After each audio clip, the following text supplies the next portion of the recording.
Rồi cùng mẹ con mình đi tìm con trâu tiếp nha. Đi một bốn đặt cho cá cổ sùng nha. Cá cổ sùng đi từ Hà Lan thôi. Giờ mình sẽ ta sử dụng mà đi chập lời đi nữa. Sẽ đi dọc theo con suối này đi xuống nha mọi người.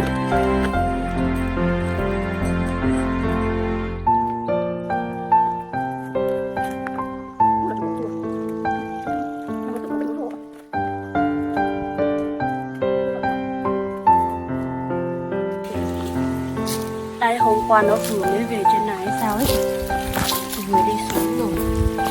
Mình sẽ đi theo nó. Ở dưới suối như này rất là mát luôn mọi người ơi. Đây mình tìm thấy con trâu nhà mình rồi nha.